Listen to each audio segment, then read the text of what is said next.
तेलंगाना राज्य सरकार का टीसेट चैनल में जो हम कार्यक्रम चला रहे हैं हिंदी अध्यापक भर्ती परीक्षा हेतु मार्गदर्शन के लिए, तो इस कार्यक्रम में हम एक एक विषय को लेकर जानकारी प्राप्त कर रहे थे। तो निर्धारित जो अध्यापक भर्ती परीक्षा के लिए तय किया गया है पाठ्यक्रम, इस पाठ्यक्रम के अंतर्गत हम कंटेंट जो भाग दिया गया है इसमें कवि, रचनाएं, पृष्ठभूमि, कथा वस्तु, भाषा शैली, इससे संबंधित विषय है। इस विषय के अंतर्गत हम जानकारी प्राप्त कर रहे थे। और एक बात ध्यान देने की है मित्रों, इस निर्धारित पाठ्यक्रम में मतलब साहित्य से संबंधित पहली इकाई से लेकर चौथी इकाई तक जो निर्धारित पाठ्यक्रम साहित्य से जुड़ा हुआ जो दिया गया है, इसके अंतर्गत हम अगर विस्तार से जानकारी प्राप्त करेंगे तो 3 या 4 इकाइयों में समीपता है। जैसे संपूर्ण साहित्य का इतिहास पढ़ेंगे तो 3 या 4 इकाइयों के लिए फ़ायदा होगा। पहली इकाई कवि, लेखक, रचनाएं, भाषा शैली, कथा वस्तु को लेकर। उसके बाद और एक इकाई भी दिया गया है कंटेंट में, जैसे हिंदी साहित्य के विधाएं, मतलब कई प्रकार के विधाएं हैं, जैसे नाटक का, कहानी विधा, उपन्यास। इस प्रकार अगर हम एक एक कर को लेंगे तो फिर वो अलग हो जाता है।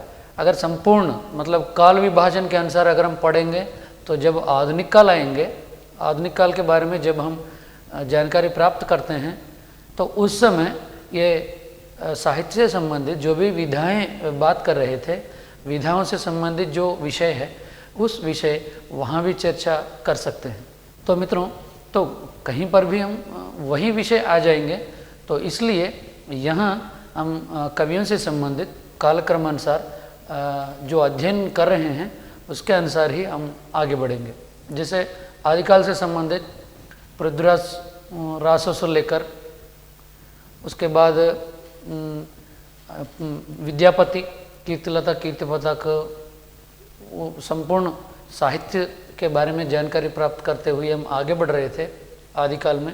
उसके बाद भक्तिकाल, भक्तिकाल के अंतर्गत प्रस्तुत कार्यक्रम के द्वारा जो काल विभाजन किया गया है भक्तिकाल में, सगुण और निर्गुण, फिर सगुण में फिर 2 उपभाग, फिर निर्गुण में 2 उपभाग। तो इस प्रकार हम जो काल विभाजन सामान्य हमको जानकारी है, तो इस सगुण भक्ति धारा में जो कृष्ण भक्ति शाखा है, तो इसके अंतर्गत जितने भी कवि रहें तो कवि परिचय, कवि की रचनाएं, कथा वस्तु, भाषा शैली, इसको लेकर हम आगे बढ़ते रहेंगे। तो इस प्रस्तुत कार्यक्रम में सगुण भक्ति के कवि या लेखक, रचनाएं, भाषा शैली, कथा वस्तु, जो इसे इन कवियों की रचनाएं हैं, रचनाओं से संबंधित कोई संकलन है, कोई कथ्य बताते हैं, तो उनको लेकर कोई परिभाषा देते हैं किसी एक कवि को लेकर। तो इस प्रकार उनके मत, साहित्यकारों के द्वारा दिए गए मत, परिभाषाएं, इसके बारे में भी हम विस्तार से जानकारी प्राप्त करेंगे। तो मित्रों, सगुण भक्ति धारा के संदर्भ में जब हम बात करते हैं तो कृष्ण भक्ति और राम भक्ति शाखा 2 अलग अलग विभाजित कर सकते हैं। तो इस सगुण भक्ति में जो भगवान को सर्वोपरि मानते हैं, तो इसके अंतर्गत कुछ संप्रदाय और प्रवर्तक, उस संप्रदाय से संबंधित सामान्य जानकारी हमको होनी चाहिए। तो इस मतों के संदर्भ में हम लोग चर्चा करेंगे कि सगुण भक्ति आचार्यों द्वारा प्रवर्तित कई प्रकार के दार्शनिक विचारधाराएं, दार्शनिक मत या भक्ति संप्रदाय प्रचलित हैं। तो इस प्रचलन को लेकर हम लोग चर्चा करते हैं। तो एक तालिका है, तालिका के रूप में अगर हम जानकारी प्राप्त करेंगे तो आसान होगा। तालिका देखिए मित्रों पर्दे पर, पहले उसमें संप्रदाय है, उसके बाद प्रवर्तक आचार्य है, फिर उसके बाद दार्शनिक मत है। उन लोगों के द्वारा जो दिया गया दार्शनिक मत है वो दिए हैं हम लोग। सबसे पहले वल्लभ संप्रदाय, जो वल्लभाचार्य द्वारा दिया गया संप्रदाय है, तो इसका प्रवर्तक है वल्लभाचार्य। तो सामान्य जानकारी है मित्रों, तो वल्लभ संप्रदाय का प्रवर्तक कौन है, वल्लभाचार्य द्वारा दिया गया संप्रदाय क्या है, तो इस प्रकार सामान्य प्रश्न बन सकते हैं प्रतियोगिता परीक्षाओं में मित्रों। तो दार्शनिक मत ये है, इस संप्रदाय के पीछे वल्लभाचार्य का दार्शनिक सिद्धांत वही आएंगे, आपको वल्लभ संप्रदाय का दार्शनिक सिद्धांत भी वही आएंगे। दोनों के लिए एक ही उत्तर होगा जो हम शुद्धाद्वैत कहते हैं। तो मित्रों इस प्रकार यहाँ 3 या 4 रूपों में हम प्रश्न कल्पना कर सकते हैं। जैसे वल्लभ संप्रदाय का सिद्धांत क्या है, वल्लभ संप्रदाय का दार्शनिक सिद्धांत क्या है, शुद्धाद्वैत। वल्लभाचार्य का दार्शनिक सिद्धांत क्या है, शुद्धाद्वैत। निम्न में से शुद्धाद्वैत से जुड़ा हुआ संप्रदाय यह है। तो इस प्रकार अगर प्रश्न पूछा जाए मित्रों, वल्लभाचार्य विकल्प का चयन करना होता है।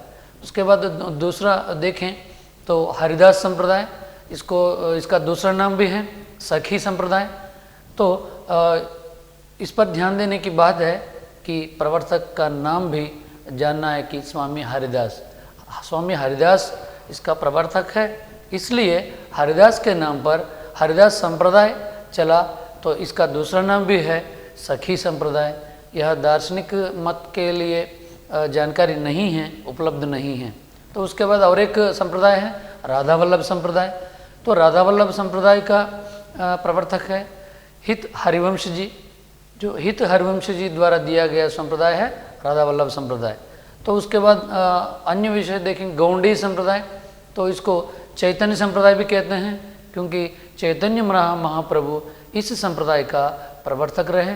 तो इसलिए चैतन्य संप्रदाय या गौंडी संप्रदाय 2 नाम है। चैतन्य महाप्रभु द्वारा दिया गया यह संप्रदाय के संदर्भ में। मित्रों यहाँ इनकी दार्शनिक विचारधारा देखें तो अचित्य या औचित्य दार्शनिक विचारधारा से प्रभावित होकर चैतन्य महाप्रभु ने गौंडी संप्रदाय या चैतन्य संप्रदाय का प्रवर्तन किया था। तो मित्रों यह बहुत उल्लेखनीय बात है, यहाँ चर्चित करने के लिए विषय है, क्योंकि कई प्रतियोगिता परीक्षाओं में गौंडी संप्रदाय को लेकर प्रश्न पूछा गया है, खास करके नेशनल एलिजिबिलिटी टेस्ट या स्टेट एलिजिबिलिटी टेस्ट जैसे परीक्षाओं में। अगर यूपीपीएससी परीक्षाओं के अंतर्गत देखेंगे तो भी बहुत महत्वपूर्ण रखता है गौंडी संप्रदाय, चैतन्य महाप्रभु द्वारा दी गई यह संप्रदाय। तो किस दार्शनिक विचारधारा से प्रभावित थे चैतन्य महाप्रभु, किस दार्शनिक विचारधारा से प्रभावित है गौंडीय संप्रदाय या चैतन्य संप्रदाय। तो मित्रों सामान्य जानकारी के लिए संप्रदाय प्रवर्तक या प्रवर्तक संप्रदाय प्रश्न पूछा जाए थोड़ा हल कर सकते हैं, लेकिन किस दार्शनिक विचारधारा से प्रभावित है तो इस पर जानकारी होते ही हम प्रश्न का हल कर सकते हैं, सही उत्तर चयन कर सकते हैं। तो मित्रों यहाँ अचिंत्य या औचित्य भी कहते हैं, तो इस संप्रदाय का चयन करना होता है परीक्षाओं में। उसके बाद निम्बार्क संप्रदाय का प्रवर्तक है निम्बार्काचार्य। तो बहुत उल्लेखनीय है निम्बार्क भी, हमको काव्यशास्त्र में भी आते हैं कुछ संप्रदायों को लेकर, द्वैत, अद्वैत, द्वैताद्वैत, इस प्रकार जितने भी संप्रदाय रहे हैं उसकी जानकारी भी होनी चाहिए। तो मित्रों निम्बार्क का संप्रदाय जो है, इससे संप्रदाय द्वैताद्वैत दार्शनिक विचारधारा से प्रभावित है। तो मित्रों इस प्रकार हम दार्शनिक विचारधाराओं से या संप्रदायों से संबंधित सामान्य जानकारी रख सकते हैं। तो निम्बार्क संप्रदाय निम्बार्काचार्य द्वारा दिया गया है, तो दार्शनिक विचारधारा है द्वैताद्वैत। तो मित्रों तो इस प्रकार हम एक सूची बनाकर, जैसे मैं उदाहरण के लिए आपके सामने प्रस्तुत किया था, जब इस प्रकार के संप्रदाय आते हैं सगुण भक्ति धारा के अंतर्गत, इसके अलावा भी हिंदी साहित्य में जैसे आदिकाल में देखेंगे या भक्तिकाल के में खास करके आपको कई संप्रदाय चले, टट्टी संप्रदाय को लेकर अगर हम वो सूची बनाएंगे तो कम से कम 15-20 तक संप्रदाय आएंगे। वह सूची भी आपके सामने प्रस्तुत करेंगे आने वाले जितने भी कार्यक्रम होंगे उसमें। तो इस प्रकार उदाहरण के तौर पर एक सूची रखे हैं आपके सामने। भक्तिकाल के अंतर्गत जो सगुण भक्ति धारा के 2 उपशाखाएँ हैं, कृष्ण भक्ति शाखा और राम भक्ति शाखा। तो राम भक्ति शाखा के कई कवि या लेखक रहे, तो इनकी रचनाओं के संदर्भ में जानकारी प्राप्त करेंगे। सबसे पहले हमको आएंगे यहाँ सूरदास जी। सूरदास जी का समय देखें 1478 से लेकर 1583 तक माना जाता है। 1478 से लेकर 1583 तक इनका समय रहा।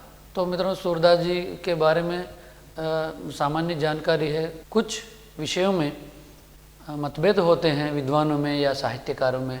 सबसे पहले हम प्रस्तुत कर रहे हैं जन्मस्थान। तो मथुरा के पास रुनकता कुछ विद्वान मानते हैं, तो कुछ साहित्यकार या विद्वान मानते हैं दिल्ली के पास सिही ग्राम। तो प्रश्न को देखिएगा, प्रश्न में जो दिया गया विकल्प हैं उस पर ध्यान दीजिएगा कि रुनकता है या सिही ग्राम है। तो दोनों में से सिर्फ एक ही विकल्प रहने का संभावना है, क्योंकि दो विकल्प नहीं देते हैं।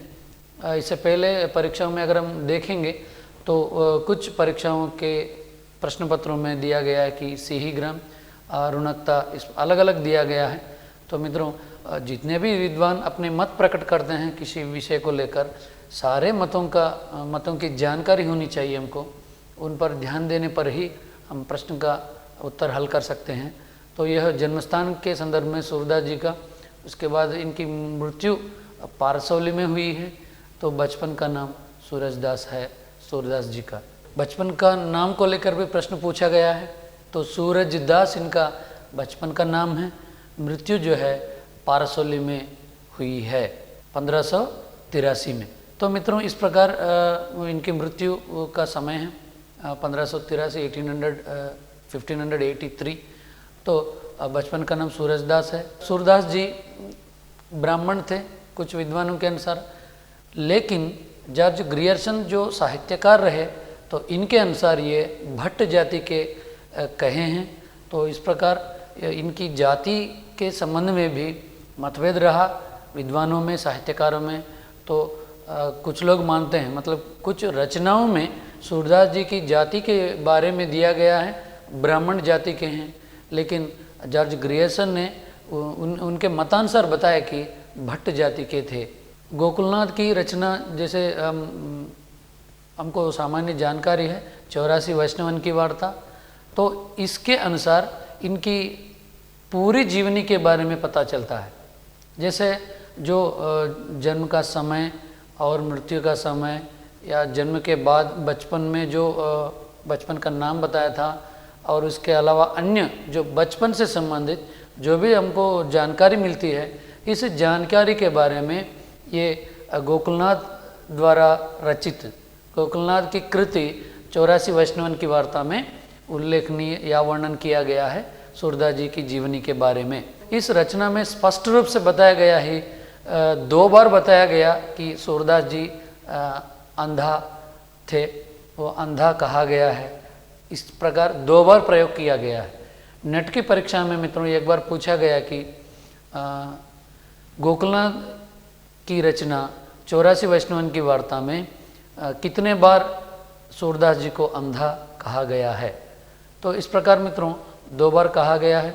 जैसे कबीरदास जी के संदर्भ में अगर हम चर्चा करेंगे बीजक में, तो राम शब्द का कई बार प्रयोग किया है कबीरदास जी।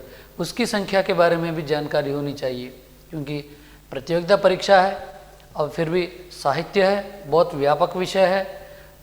कहीं से भी किसी रूप में प्रश्न पूछने का मौका रहता है प्रश्न पत्र बनाने वाले विद्वानों को। तो मित्रों, इनके गुरु हैं वल्लभाचार्य जी हैं। तो वल्लभ सूर से केवल 10 दिन बड़े थे। तो यह 84 वैष्णवन की वार्ता में प्रस्ताव किया गया है कि इनके गुरु वल्लभाचार्य जी सूरदास जी से केवल 10 दिन बड़े थे। तो ये गुरु हैं। और सन 1509 में आगरा और मथुरा के बीच जो गौगाठ नाम से जो प्रांत प्रदेश है, वहाँ वल्लभाचार्य जी से मिले सूरदास जी। उस समय इन्होंने कहा है कि हम सब पतितन कौन टीको, यह ब्रजभाषा में बोले थे सूरदास जी वल्लभाचार्य जी से। जो मथुरा और आगरा के बीच में पड़ता है मित्रों, यह गौघाट बहुत उल्लेखनीय स्थान है गौघाट।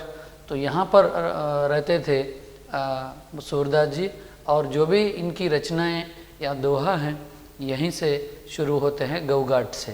तो इस प्रकार इन्होंने कहा है।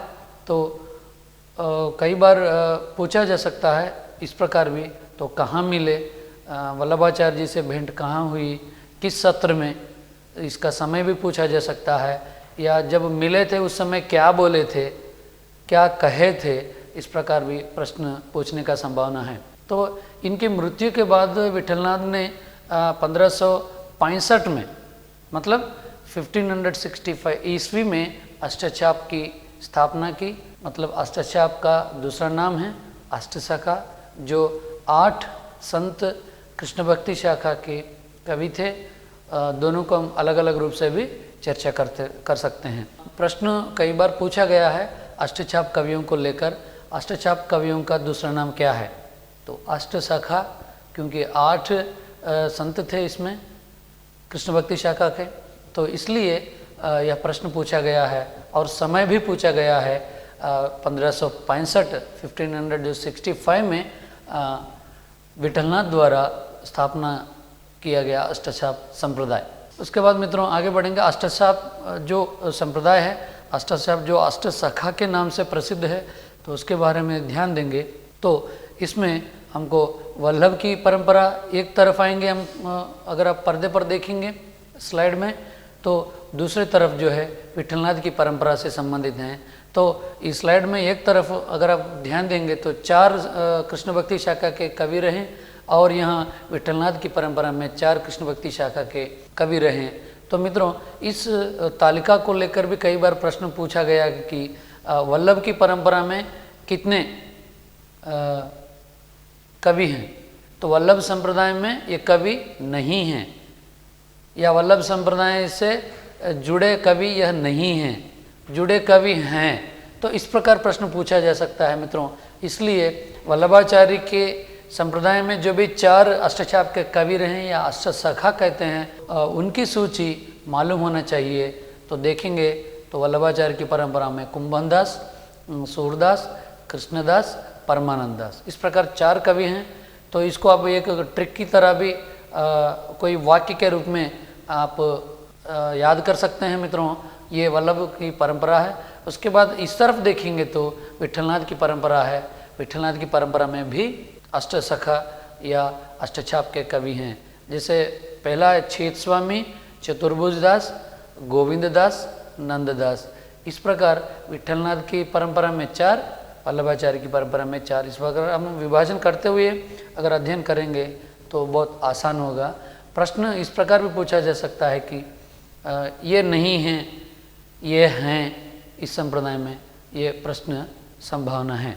आगे बढ़ेंगे मित्रों। अष्टछाप के कवियों में सूर को कृष्ण और चंपकलता के रूप में देखते हैं, क्योंकि अष्टछाप के जितने भी 8 कवि रहे हैं 2 गुरुओं के परंपरा में, तो 8 अष्टछाप के कवियों में, अष्ट मतलब 8, तो इन कवियों में सबसे उल्लेखनीय और प्रतिनिधि कृष्ण भक्ति कवि के रूप में सूरदास जी को कहते हैं।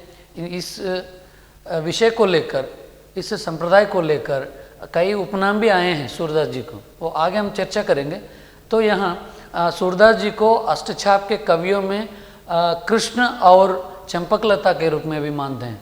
यह चंपकलता जो उपनाम दिया गया है, इसका प्रश्न नेट की परीक्षा में पूछा गया है, इसलिए यह बात को आपके सामने प्रस्तुत करना पड़ रहा है कि कृष्ण के रूप में भी मानते हैं अन्य अष्टछाप के।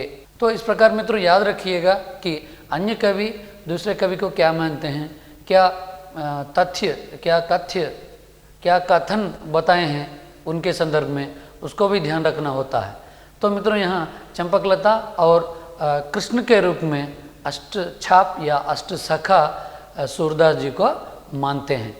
तो सूरदास जी की रचनाओं पर अगर हम ध्यान देंगे, बहुत विस्तार से ध्यान देने की बात है मित्रों। किस विषय उल्लेखनीय है, महत्व है, ये हम नहीं बता सकते हैं, क्योंकि प्रश्न कहीं से भी पूछा जा सकता है साहित्य में। इसलिए जितना भी हो सके पुराने प्रश्न पत्रों को ध्यान में रखते हुए उनको एक क्रम में आपके सामने प्रस्तुत कर रहा हूँ रचनाओं को लेकर। जैसे प्रभुलाल मीथल और ब्रजेश्वर वर्मा के अनुसार सात मानते हैं सूरदास जी की रचनाएं। तो इसको लेकर भी प्रश्न पूछा गया है।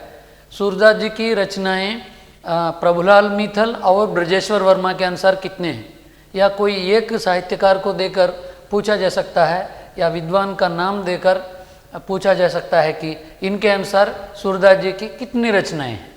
प्रभुलाल मीथल भी दे सकते हैं, या मित्रों ब्रजेश्वर वर्मा जी का नाम भी दे सकते हैं।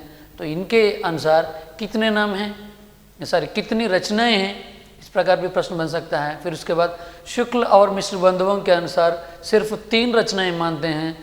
वर्तमान में भी यह प्रामाणिक मानते हैं, सभी विद्वानों द्वारा भी यह प्रचलित है। प्रमुख रूप से 3 मुख्य रचनाएं हैं, या प्रामाणिक रचनाओं के रूप में मानते हैं शुक्ल और मिश्र बंधुओं ने। तो इसको लेकर भी कई बार प्रश्न पूछा गया है परीक्षाओं में। तो ये 3 मुख्य रचनाएं हैं, सूरसागर, सुरसारावली, साहित्य लहरी। ये सामान्य जानकारी है, हम सब जानते ही हैं, कई हमारे पाठ्य पुस्तकों में भी दिया गया है पाठशाला की। तो सूरसागर, सुरसारावली, साहित्य लहरी। फिर हम एक एक रचना को लेकर चर्चा करेंगे। सबसे पहले सूरसागर। सूरसागर अत्यंत उल्लेखनीय रचना है, उत्कृष्ट रचना है सूरदास जी की। तो सूरसागर को लेकर तमाम सारे टीकाएँ, उससे संबंधित आलोचना रचनाएं, कई तमाम सारे साहित्य हमारे सामने वर्तमान काल में प्रस्तुत है सूरसागर को लेकर।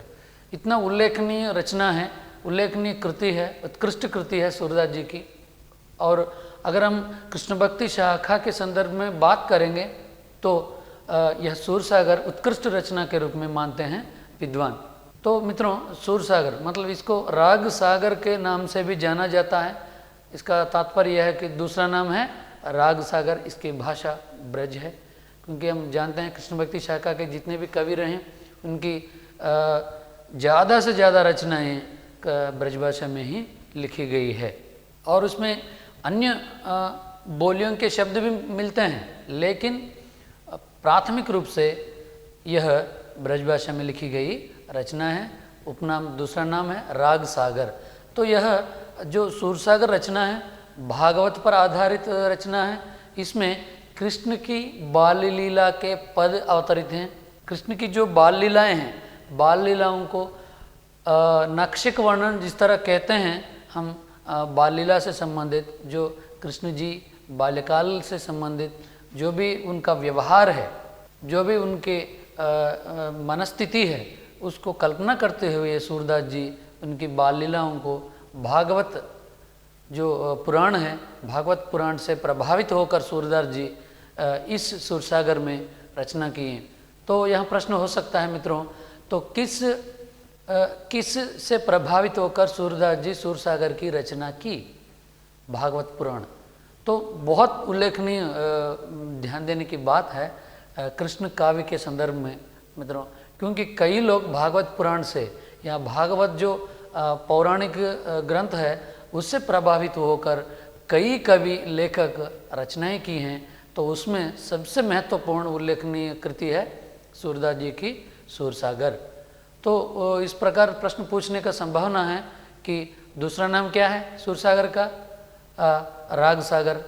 तो राग सागर बहुत कम लोग जानते हैं मित्रों, तो इसलिए इसका उपनाम एक क्रम में आपके सामने प्रस्तुत कर रहा हूँ। उसके बाद देखेंगे सूरसागर को लेकर यह जयदेव कृत जो गीत गोविंद है, इतिहास में अगर हम देखेंगे जो राजपूत वंशों में आता है, राजपूत जो जाति के लोग हैं, राजा हैं, उन राजाओं में जो जयदेव हैं, जयदेव द्वारा लिखी गई रचना है गीत गोविंद।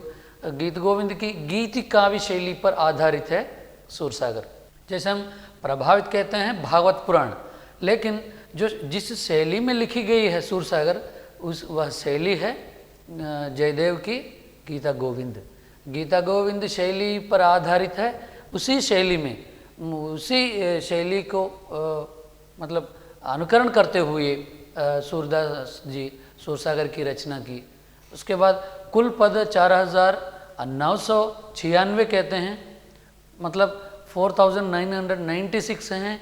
कुछ किताबों में 400 4993 90 इस प्रकार पदों की संख्या दी गई है।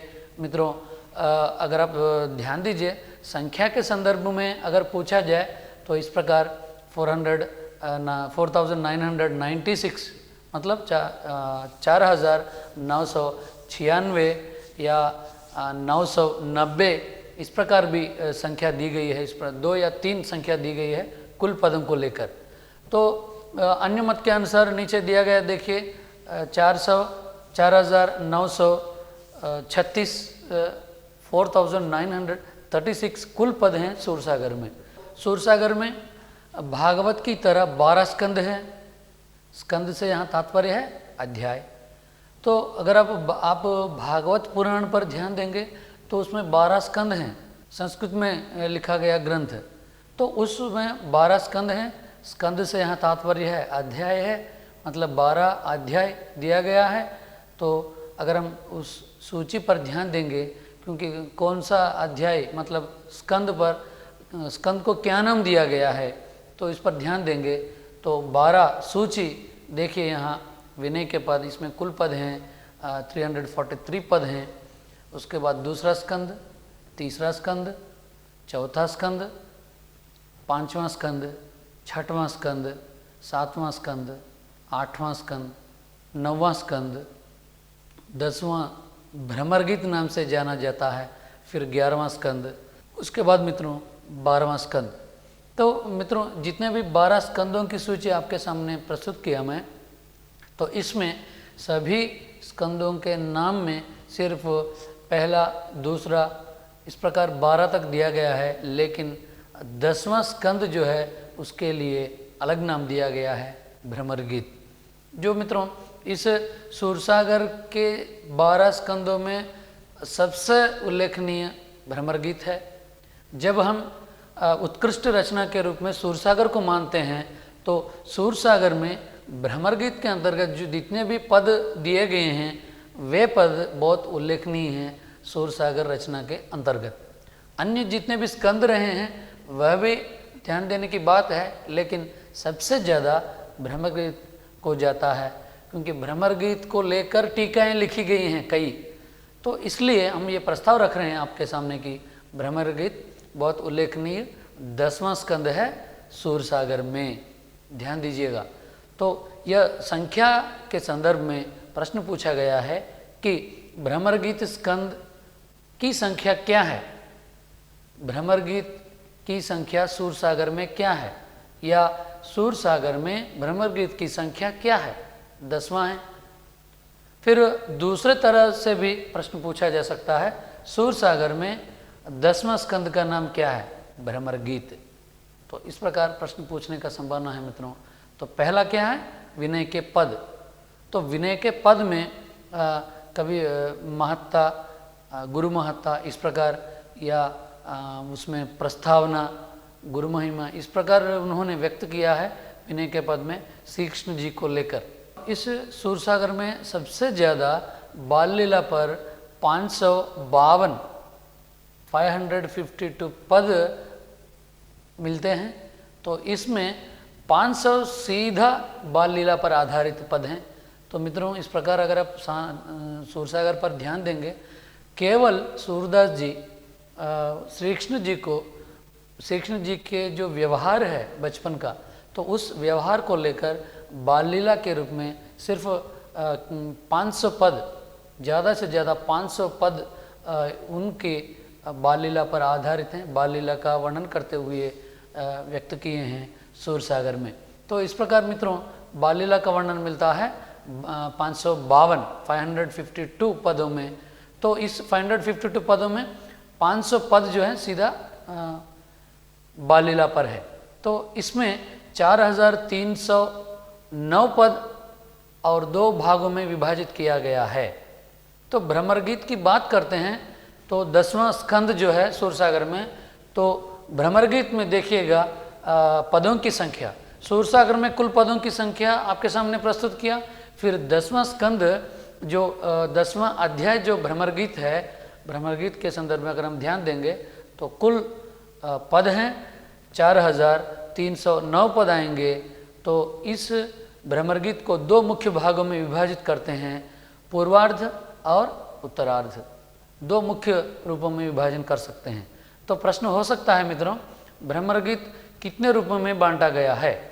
सूरदास जी की कृति सूरसागर में 10वां स्कंद भ्रमर गीत कितने भागों में बांटा गया है?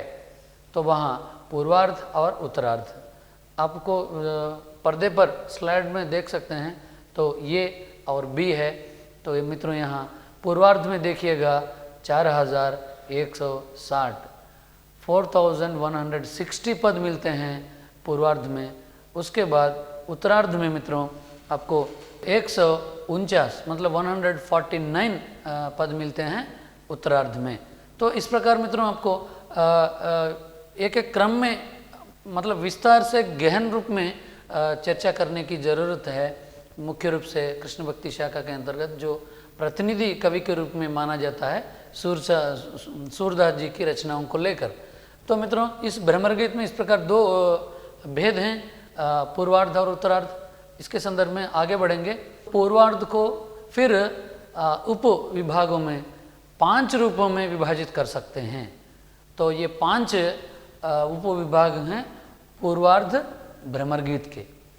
जैसे पहला विभाजन है बाल लीला, दूसरा है गोचारण लीला, तीसरा है मान लीला और चौथा है रास लीला, 5वां है भ्रमर गीत। तो मित्रों इस प्रकार सूरदास जी एक एक विषय को विस्तार से प्रस्तुत करते हुए फिर जिनको ज़्यादा पसंद किए इन्होंने, जिन विषय को ज़्यादा कल्पना किए थे कृष्ण जी को लेकर, तो उस कल्पना को प्रस्तुत करने के लिए फिर भ्रमर गीत पर ज़्यादा ध्यान दिया। फिर भ्रमर गीत को 2 मुख्य उपभागों में विभाजित किया। तो उसमें पूर्वार्ध को फिर 5 उपभागों में विभाजित किया। वह हैं बाल लीला, गोचारण लीला, मान लीला, रास लीला, भ्रमर गीत।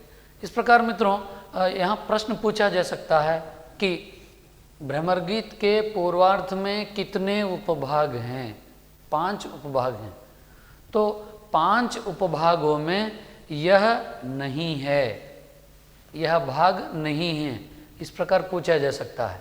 एक विकल्प दिया जाता है, बाकी 3 जो हैं, जो आपके सामने 5 प्रस्तुत किया था, बाल लीला, रास लीला, उसके बाद भ्रमर गीत, फिर चौथा देंगे यवन लीला।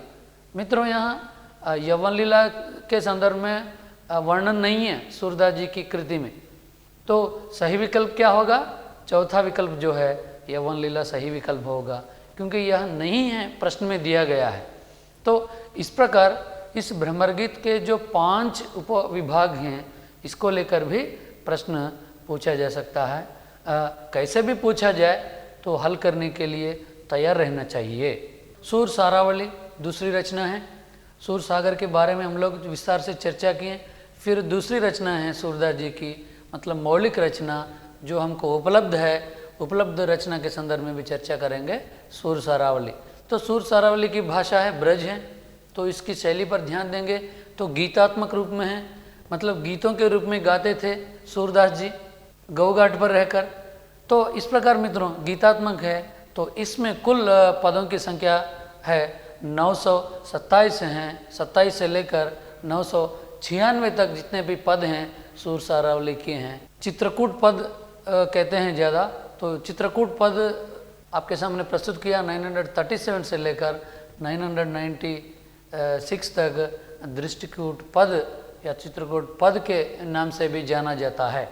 जो दृष्टिकूट पद डैश में उपलब्ध हैं मित्रों, दृष्टिकूट पद डैश में उपलब्ध हैं। इस प्रकार प्रश्न पूछा जा सकता है, तो आप लोग सही विकल्प का चयन करना है।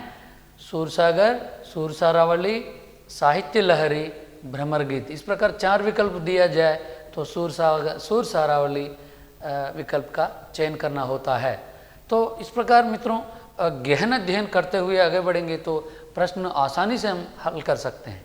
तो इस प्रकार ध्यान देंगे कि दृष्टिकूट पद सूर सारावली रचना में प्राप्त होते हैं। तो पदों की संख्या है 937 से लेकर 996, मतलब 927 से लेकर 996 तक जो भी पद हैं सुर सारावली से संबंधित हैं। फिर एक बार दोहराऊंगा, सुर सारावली की शैली गीतात्मक है, गीतों के रूप में गाया जाता है पद।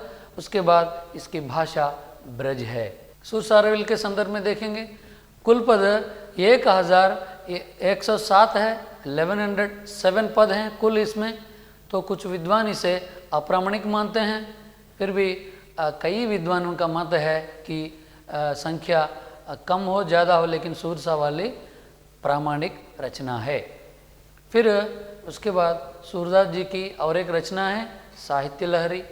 तो साहित्य लहरी पर ध्यान देंगे तो कई विषय प्राप्त होते हैं। इसमें कुल पद हैं 118, 118 पद हैं साहित्य लहरी में। तो प्रश्न पूछा जा सकता है कि सूरदास जी की डैश कृति में 118 पद हैं, किस कृति में? तो आपको पदों को लेकर जो संख्या आपके सामने प्रस्तुत किया था, सूरसागर, साहित्य लहरी और दूसरी रचना, तीनों के संदर्भ में आपके सामने जो संख्या प्रस्तुत किया था, इसके बारे में भी जानकारी होनी चाहिए। तो साहित्य लहरी रचना के अंतर्गत 118 पद हैं। तो ये सब 118 पद जो हैं दृष्टिकूट पद हैं। तो ये अर्थगोपन शैली में लिखी गई है। मित्रों, अर्थगोपन शैली के रूप में सूरदास जी डैश की रचना की, तो साहित्य लहरी विकल्प का चयन करना होता है। साहित्य लहरी रचना डैश शैली में लिखी गई है, अर्थगोपन शैली में लिखी गई है। साहित्य लहरी में डैश पद हैं, 118 पद हैं। तो इस प्रकार प्रश्न कैसे भी पूछा जाए, साहित्य लहरी को लेकर हम हल करना है। उसके बाद साहित्य लहरी के अंतर्गत देखेंगे नायिकाओं का चित्रण, नायिका भेद का वर्णन और वियोग श्रृंगार रस का प्रयोग मिलता है साहित्य लहरी में। खास करके मित्रों 3 वर्णन है साहित्य लहरी में। जैसे नायिकाओं का चित्रण उल्लेखनीय है, उसके साथ साथ नायिका भेद का भी वर्णन किया गया है, और एक तीसरी बात है इसमें वियोग श्रृंगार रस का प्रयोग खूब किया गया है। श्रृंगार रस की प्रधानता है साहित्य लहरी में।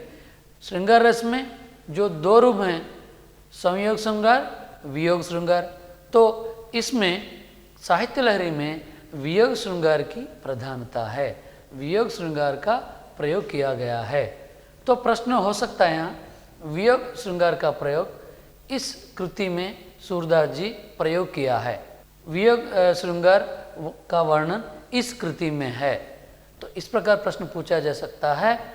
तो मित्रों साहित्य लहरी विकल्प का चयन करना होता है। तो साहित्य लहरी दृष्टिकूट पदों की दृष्टि से श्रेष्ठ रचना मानी जाती है। जब हम दृष्टिकूट पदों के रूप में अगर हम अध्ययन करेंगे, चर्चा करेंगे, तो सूरदास जी की उल्लेखनीय कृति माना जाता है दृष्टिकूट पदों की दृष्टि से। ध्यान दीजिएगा, संपूर्ण साहित्य, सूरदास जी के संपूर्ण साहित्य पर अगर ध्यान देंगे, सूरसागर उल्लेखनीय महत्वपूर्ण कृति है। अगर दृष्टिकूट पदों की शैली में या दृष्टिकूट पदों के रूप में अगर अध्ययन करेंगे तो उल्लेखनीय कृति है साहित्य लहरी। तो मित्रों इस प्रकार आप थोड़ा अलग अलग बांटते हुए जब आप अध्ययन करते हैं, जैसे भी प्रश्न पूछा जाए प्रश्न पत्र में, आप आसानी से विकल्प चयन करेंगे। सूर पर लिखा गया साहित्य, तो सूरदास जी जो भी प्रामाणिक 3 कृतियां मानते हैं हम लोग, 3 कृतियों पर कई साहित्य या टीकाएं या अपने मत प्रकट करने के लिए साहित्य भी लिखा गया है। तो इसमें एक एक करके हम आगे बढ़ेंगे। शुक्ल जी की रचना भ्रमर गीत सार में सूर पर लिखा गया ग्रंथ है, तो यह प्रथम आलोचना ग्रंथ माना जाता है। सूर साहित्य पर लिखा गया आलोचना साहित्य में अगर आप ध्यान देंगे तो सबसे पहली रचना या पहला ग्रंथ यह है भ्रमर गीत सार के रूप में जाना जाता है। इसका लेखक है रामचंद्र शुक्ल जी। एक बात ध्यान देना है मित्रों, यहाँ आचार्य रामचंद्र शुक्ल जी से संबंधित कई आलोचना रचनाएं हैं, कई विधाओं को लेकर कई काल विभाजन के अंतर्गत इन्होंने अपने मत प्रकट किया है। ध्यान दीजिएगा, तो ये जितने भी मत प्रकट किया है रामचंद्र शुक्ल जी, एक जगह लिखिएगा आप लोग, एक अलग से सूची बना सकते हैं। रामचंद्र शुक्ल जी किस विषय के अंतर्गत क्या कथन प्रकट किए हैं, किस विषय को लेकर किस प्रकार की आलोचना रचना लिखी है, इस पर भी ध्यान देना होगा। किस प्रकार की परिभाषा दी है, इसको भी ध्यान देना होगा। क्योंकि मित्रों, ये जो हिंदी साहित्य में आलोचना साहित्य पर जब आप ध्यान देंगे तो रामचंद्र शुक्ल जी से संबंधित रची गई कई आलोचना रचनाएं हैं। तो अगर आप आधुनिक काल में देखेंगे तो कई कथन या रचनाएं प्राप्त होंगे रामचंद्र शुक्ल जी के। तो रामचंद्र शुक्ल जी को खास करके ज़्यादा परिभाषाएं या कथन या आलोचना दे रहे हैं परीक्षाओं में। इसलिए जहाँ भी रामचंद्र शुक्ल जी का संदर्भ आता है इस कार्यक्रम के द्वारा, उसको एक जगह लिखिएगा। इन वीडियो में जब आप देखेंगे तो एक जगह लिखिएगा, क्योंकि बार बार प्रत्येक कार्यक्रम में रामचंद्र शुक्ल जी का जिक्र कर रहे हैं हम लोग। तो इससे यह तात्पर्य है कि रामचंद्र शुक्ल जी प्रत्येक संदर्भ में, प्रत्येक विधा में या विभाजन में अपना मत प्रकट करते आ रहे हैं, क्योंकि यह हिंदी साहित्य की विशेषता है। तो इस प्रकार ध्यान दीजिए कि शुक्ल जी के द्वारा जो सूरदास की रचनाओं पर लिखी गई भ्रमरगीत सार जो है, प्रथम आलोचना सूरदास पर लिखी गई कृति है। इस तरह याद रखिएगा, प्रथम क्या है। शुक्ल से लिखित त्रिवेणी में भी सूर, जैसी, तुलसी को ही स्थान दिया गया है, क्योंकि अभी बताया था कि आचार्य रामचंद्र शुक्ल जी कई कवियों को लेकर आलोचना ग्रंथ लिखे हैं इन्होंने। तो और एक कृति है त्रिवेणी। त्रि मतलब क्या है मित्रों, यहाँ तीन। त्रिवेणी के रूप में मतलब तीन खास या मुख्य उल्लेखनीय कवियों को लेकर त्रिवेणी नाम दिया है। उसी को उस आलोचना ग्रंथ का नाम रखा है त्रिवेणी। तो त्रिवेणी तीन मुख्य कवि हैं, सूर, जयसी, तुलसी। तीनों को महत्व रखते हैं, तीनों को उल्लेखनीय कवि के रूप में मानते हैं भक्ति काल के अंतर्गत। मित्रों, यहाँ उसमें सबसे ज़्यादा सूरदास जी को मानते हैं आचार्य रामचंद्र शुक्ल जी। तो उसके बाद दूसरा आलोचना ग्रंथ है मिश्र बंधुओं द्वारा लिखा गया नवरत्न। तो नवरत्न ग्रंथ की रचना काल है 1910 है, 1910। तो मिश्र बंधु भी सूरदास की रचनाओं पर आलोचना ग्रंथ लिखे हैं। तो आलोचना ग्रंथ का समय यह है, आलोचना का नाम है नवरत्न। मतलब 9 कवियों के बारे में इस ग्रंथ या इस रचना में वर्णन किए थे। तो वो अलग विषय है। जब हम अन्य साहित्यिक विषयों पर जब हम बात करते हैं, उस समय जो मिश्र बंधुओं द्वारा लिखी गई रचनाओं के संदर्भ में भी बात करेंगे, क्योंकि मिश्र बंधु भी कई संदर्भों में अपने मत प्रकट करते हैं, संख्या भी बताते हैं, रचनाओं के बारे में भी बताते हैं, कवियों के बारे में भी बताते हैं। तो मिश्र बंधुओं को लेकर भी चर्चा करेंगे अलग से। तो इस प्रकार अलग अलग विषय है वो। तो यहाँ मित्रों हम लोग ध्यान देंगे कि तीसरा है यहाँ सुर साहित्य, हजारी प्रसाद द्विवेदी द्वारा लिखी गई रचना है। तो 1936 मतलब 1936 में लिखी गई है। यह शुक्ल जी के विचारों का विरोध करते हुए इन्होंने यह सुर साहित्य रचना लिखी है, क्योंकि शुक्ल जी द्वारा लिखी गई एक आलोचना कृति है। तो उसमें जो अपने मत प्रकट किए थे शुक्ल जी, उसका खंडन करते हुए, उसका विरोध करते हुए, उसका खारिज करते हुए आचार्य हजारी प्रसाद द्विवेदी जी अपना मत प्रकट किए थे सूर साहित्य आलोचना कृति में। तो सूर साहित्य आलोचना कृति का समय है 1936 है, 1936 है। तो मित्रों यह बात इसलिए बोल रहा हूँ कि इससे संबंधित कई बार प्रश्न पूछा गया है। किस आलोचनाकार की कृति का विरोध करते हुए सूर साहित्य आलोचनात्मक रचना लिखी? किस साहित्यकार के विरोध करते हुए सूर साहित्य नाम से आलोचना ग्रंथ लिखा? इस प्रकार प्रश्न पूछा गया है। तो रामचंद्र शुक्ल जी के जो भी विचार थे, तो उन विचारों के खंडन करते हुए, विरोध करते हुए हजारी प्रसाद द्विवेदी जी सूर साहित्य में अपना मत प्रकट किए। तो यह तीसरा आलोचना ग्रंथ है सूर सागर की कृतियों के संदर्भ में। तो उसके बाद आलोचनात्मक साहित्य में या सूरदास जी से संबंधित टीकाओं के संदर्भ में अगर हम चर्चा करेंगे तो चौथा ग्रंथ है सूरसागर, नंद दुलारे वाजपेयी जी ने लिखा है। तो यह ग्रंथ जो है 1936 में छपी है, ये ध्यान रखिएगा। सूरसागर नंद दुलारे वाजपेयी जोड़ दीजिएगा उसके नाम से। तो नंद दुलारे वाजपेयी द्वारा लिखित सूरसागर पर लिखित या सूरदास जी की रचनाओं पर आलोचनात्मक रचना डैश ने लिखी, नंद दुलारे वाजपेयी जी। नीचे एक नंद दुलारे वाजपेयी सही विकल्प होता है, बाकी जो अन्य विकल्प हैं वह गलत होते हैं। तो मित्रों यहाँ ध्यान दीजिएगा, नंद दुलारे वाजपेयी जी सूरदास जी की जो रचनाएं हैं उन रचनाओं पर आलोचनात्मक ग्रंथ लिखे हैं, उसका नाम है सूरसागर 1936 में। पांचवा आलोचनात्मक कृति है सूरसागर सार। इसकी रचयिता है धीरेन्द्र वर्मा। कुल इसमें 817 पद हैं। तो धीरेन्द्र वर्मा जी सूरसागर सार नाम से सूरदास जी की जो रचनाएं हैं, इन रचनाओं पर अपने मत प्रकट किए हैं। तो इस धीरेन्द्र वर्मा से संबंधित आलोचनात्मक कृति को लेकर भी प्रश्न पूछा गया है। जैसे धीरेन्द्र वर्मा से संबंधित सूरदास जी पर लिखी गई कृति क्या है, आलोचनात्मक कृति क्या है, इस प्रकार प्रश्न पूछा गया है। तो सूरसागर सार बहुत उल्लेखनीय आलोचनात्मक कृति है सूरदास जी की संपूर्ण साहित्य पर या सूरदास जी की रचनाओं पर लिखी गई रचनाओं में। तो मित्रों छठवां आलोचनात्मक रचना के अंतर्गत ध्यान देंगे तो सूरदास और उनका युग नाम से एक आलोचनात्मक ग्रंथ का रचना किया हरिवंशलाल शर्मा ने। तो हरिवंशलाल शर्मा जी द्वारा लिखा गया यह ग्रंथ के बारे में भी प्रश्न पूछा गया है।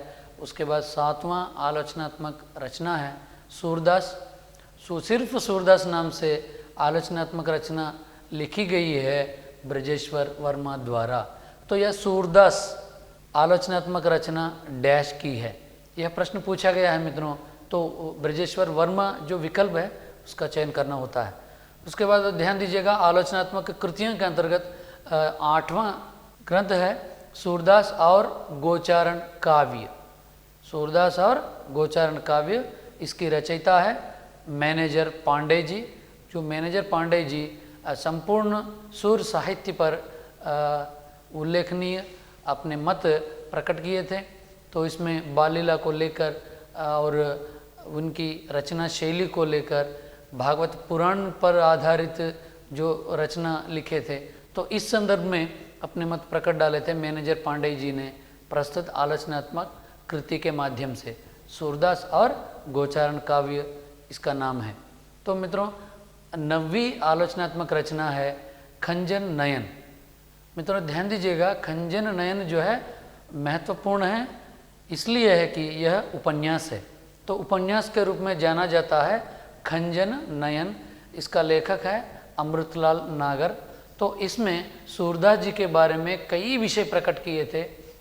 सूरदास जी की रचना शैली मतलब कथा वस्तु को लेकर, भाषा प्रयोग को लेकर, बोलियों से युक्त कुछ जो भी शब्द प्रयोग किए गए थे शब्दों को लेकर, खास करके कथा वस्तु को लेकर इन्होंने संपूर्ण वर्णन किए थे इस उपन्यास खंजन नयन के द्वारा। अमृतलाल नागर है लेखक।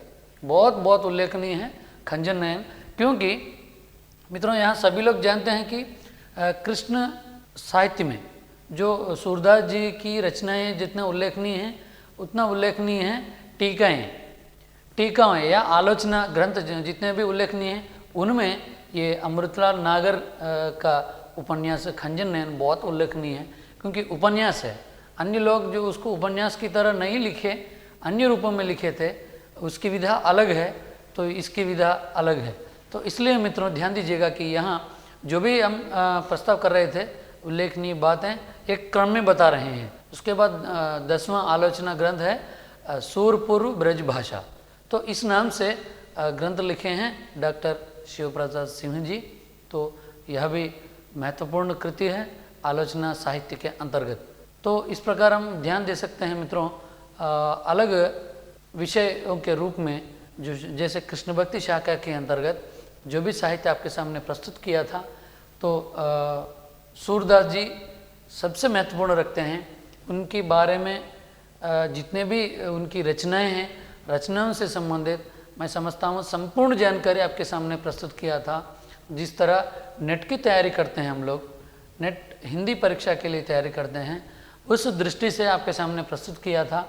खैर ये हिंदी अध्यापक भर्ती परीक्षा के संदर्भ होने पर भी प्रश्न पत्र बनाने वाले के मन स्थिति हम नहीं जानते हैं। अगर उनकी रुचि साहित्य में है तो गहन रूप में अगर प्रश्न पूछा जाए हम हल करना चाहिए। इसलिए मैं एक एक विषय को लेकर आपके सामने प्रस्तुत किया था। इस तरह कृष्ण भक्ति शाखा के अंतर्गत जो हम सगुण भक्ति धारा के अंतर्गत चर्चा कर रहे थे, इसमें पुष्टि मार्ग के रूप में भी कृष्ण भक्ति शाखा में संप्रदाय चला। तो वल्लभाचार्य ने पुष्टि मार्ग संप्रदाय चलाए थे। तो यह व्यावहारिक मार्ग है। तो पोषणम तदानुग्रह संस्कृत वाक्यांश के रूप में भी इसको समझ सकते हैं हम लोग। क्या है? पोषणम तदानुग्रह। संस्कृत काव्यांश से पता चलता है कि पुष्टि मार्ग है। तो पुष्टि मार्ग संप्रदाय का प्रवर्तक है वल्लभाचार्य जी। तो इसको लेकर थोड़ा सा ध्यान देंगे हम लोग पुष्टि मार्ग पर। पुष्टि मार्ग के अनुसार 3 जीव होते हैं, 3 भाग हैं, 3 रूप हैं पुष्टि मार्ग में। जैसे प्रवाह जीव, पुष्टि जीव, मर्यादा जीव। फिर एक बार दोहराऊंगा क्योंकि यह काव्यशास्त्र में भी आता है, काव्यशास्त्र के अंतर्गत भी आता है, दर्शन शास्त्र के अंतर्गत। इसलिए मित्रों तो पुष्टि मार्ग शाखा की 3 जो शाखाएं हैं, तो 3 अलग उपभाग हैं। तो फिर एक बार दोहराऊंगा, प्रवाह जीव, पुष्टि जीव, मर्यादा जीव। जो प्रवाह जीव उसे कहते हैं जो सांसारिक में सांसारिक जीव होते हैं, उनको प्रवाह जीव कहते हैं। उसके बाद दूसरा क्या है? मर्यादा जीव। जो जीव मर्यादा जीवन जीते हैं, जैसे विद्वान, वैज्ञानिक, कलाकार, इस प्रकार व्यक्तियों को हम मर्यादा जीव की कोटि में रखते हैं। उसके बाद तीसरा है पुष्टि जीव। पुष्टि जीव मतलब ईश्वर के आशीर्वाद द्वारा पुष्टि हो या उसे जीवन होता है, जैसे अष्टचाप के कवि के रूप में हम इसको समझना चाहिए। मतलब पुष्टि मार्ग क्या है? ये जो पहला दूसरा जो बताया था उससे अलग है, उससे ऊपर कोटि में रखा जा सकता है। मतलब ईश्वर से जो अनुग्रह प्राप्त किया हो उनको पुष्टि मार्ग के पुष्टि जीव कहते हैं। तो इस वल्लभाचार्य संप्रदाय जो चला, पुष्टि मार्ग संप्रदाय, इससे संबंधित जो अष्टचाप के कवि थे, 4 वल्लभाचार्य के, 4 विठलनाथ के, 8 जो अष्टचाप या अष्टशाखा जो हैं, इसका उदाहरण है पुष्टि मार्ग या पुष्टि जीव के अंतर्गत। मित्रों यहाँ प्रश्न पूछा गया है, पुष्टि जीव का उदाहरण कौन है? तो अष्टचाप के कवि या अष्टशाखा के कवि सही विकल्प देते हुए अन्य 3 जो है गलत विकल्प दिया गया है मित्रों। तो इसलिए ध्यान देने वाली बात यह है, इसलिए आपके सामने पुष्टि मार्ग से संबंधित जो 3 भाग हैं आपके सामने प्रस्तुत किया था। यह कृष्ण भक्ति शाखा से शाखा के अंतर्गत आता है। अन्य जानकारी है कृष्ण भक्ति शाखा में जो मित्रों परीक्षा दी, मैं समझता हूँ सगुण भक्ति धारा के कवियों के संदर्भ में जो हम चर्चा किए थे, आपको जानकारी प्राप्त हुई होगी। और इन कार्यक्रमों के संदर्भ में आप लोग हमको फीडबैक दीजिएगा। जितने भी पुराने कार्यक्रम चाहिए यूट्यूब के माध्यम से सॉफ्टनेट टीसैट चैनल द्वारा आप लोग सर्च करके देख सकते हैं, डाउनलोड भी कर सकते हैं। और दूसरे विषय के साथ आपके सामने दूसरे कार्यक्रम में प्रस्तुत होऊंगा। तब तक के लिए नमस्कार।